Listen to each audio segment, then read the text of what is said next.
ஈழத்தமிழர்கள் வாழ்வுக்காக தாயக நிலப்பரப்புக்கு வெளியில் தமிழ்நாடு, மலேசியா, பிரித்தானியா, சுவிட்சர்லாந்து போன்ற நாடுகளில் தமது இன்னுயிரை தியாகித்த 26 ஈக்கியர்களுக்கான நினைவாலயம் ரீச்சா வளாகத்தில் அமைக்கப்பட்டுள்ளது.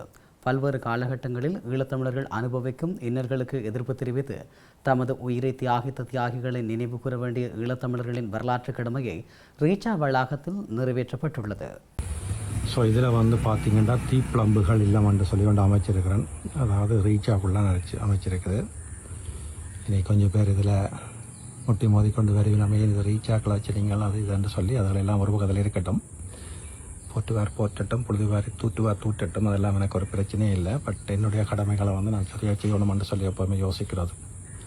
ஸோ இதில் பார்த்திங்கன்னு சொன்னால் 2009ஆம் ஆண்டு இறுதி கணத்தில் எங்களால் ஒன்றுமே ஆகாதண்ட நிலையில் ஏராளமான ஆட்கள் தங்களுடைய இன்னுயிர்களை தீயிலே ஆகுதியாக்கி கொண்டவர்கள் உங்களுக்கு தெரியும். அதில்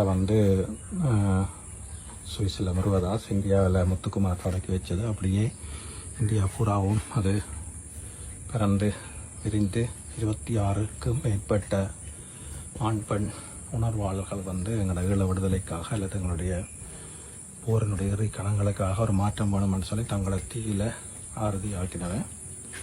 அவைக்கான ஒரு நினைவிடத்தை ரீச்சாக அமைச்சிருக்கிறேன். ஸோ இதில் யார் என்ன விமர்சனங்கள் வச்சாலும் நான் இதில் திருப்தி அடைகிறேன். என்னுடைய கடமைகள் அல்லது என்னுடைய வாழ்நாளில் நான் செய்ய வேண்டிய வேலைகள்னு சொல்லி ஒரு லிஸ்ட் ஒன்று வச்சிருக்கிறேன்.